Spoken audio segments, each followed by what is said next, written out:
You identify a high-impact risk during project execution.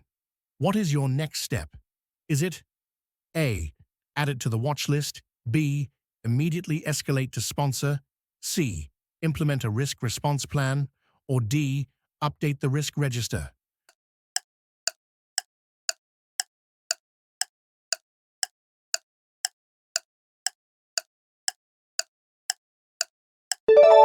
The correct answer is D. Update the risk register. Updating the risk register ensures the new risk is documented, analyzed, and assigned an owner. This keeps the risk management plan current and enables proper monitoring and control. Which tool is used to prioritize risks based on probability and impact? Is it A.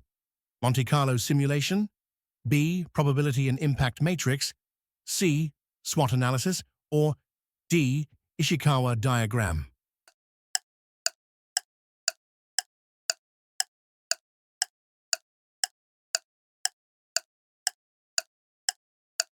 The correct answer is B. Probability and impact matrix. This matrix visually categorizes risks by likelihood and potential effect on objectives. It enables effective prioritization for developing targeted response strategies. What is the main purpose of performing qualitative risk analysis? Is it A. Create contingency reserves, B. Prioritize risks for further action, C. Quantify total project risk exposure, or D. Eliminate low-priority risks?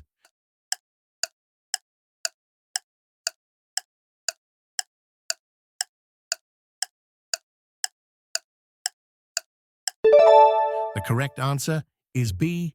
Prioritize risks for further action.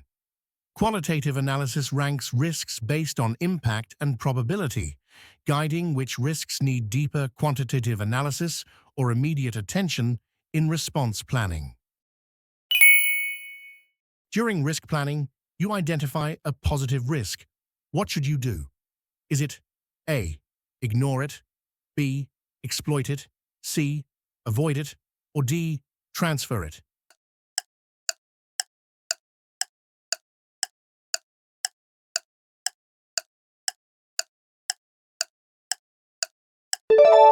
The correct answer is B. Exploit it. A positive risk, also known as an opportunity, is an uncertain event that could have a beneficial impact on project objectives.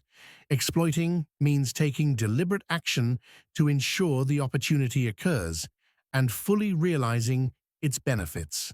This is one of the primary strategies for managing positive risks in project management. Which process creates the risk management plan? Is it A. Identify risks, B. Plan risk management, C. Perform qualitative risk analysis, or D. Monitor risks?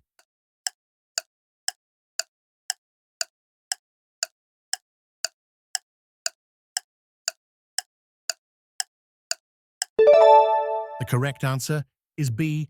Plan risk management. Plan risk management defines how risk activities will be conducted. It sets the framework for identifying, analyzing, responding to, and monitoring risks throughout the project lifecycle. A negative risk has occurred and impacted the project. How should it be recorded now? Is it A. Issue, B. Secondary risk, C. Residual risk, or D. Watchlist item?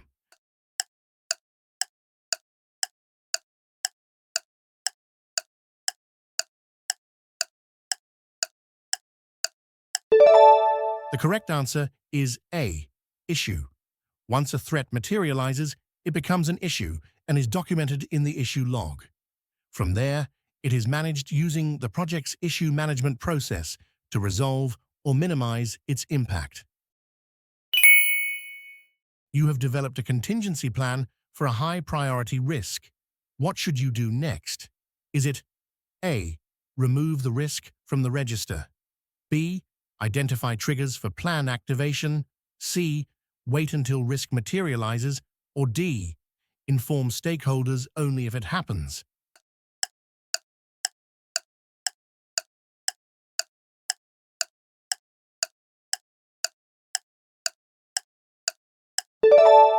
The correct answer is B. Identify triggers for plan activation. Triggers are early warning signs indicating a risk is about to occur. Identifying them ensures timely implementation of contingency actions, minimizing impact. What is a secondary risk? Is it A, risk remaining after responses, B, risk that occurs after the primary risk, C, risk caused by implementing a risk response, or D, risk that is accepted without action?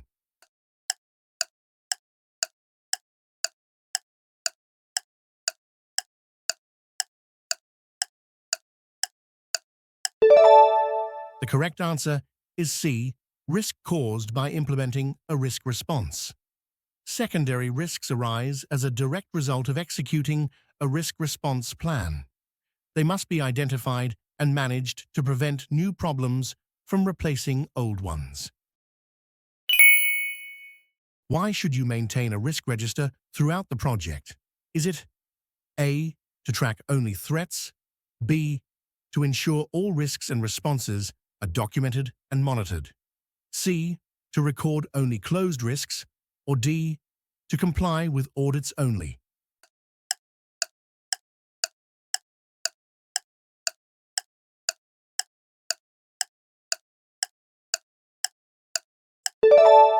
The correct answer is B, to ensure all risks and responses are documented and monitored. The risk register is a living document, tracking both threats and opportunities. It supports consistent monitoring, effective communication, and lessons learned for future projects.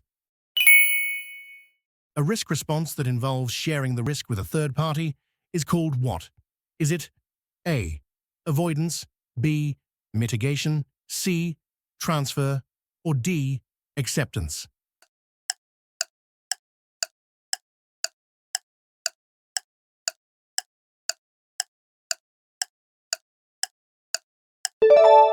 The correct answer is C, transfer. Risk transfer shifts ownership to another party, such as through insurance or warranties. While the impact remains, the responsibility for managing the risk is moved. If this helped clarify things for you, give it a thumbs up. Hit that subscribe button and drop your PMP exam-related questions in the comments below. Thanks for watching, and good luck.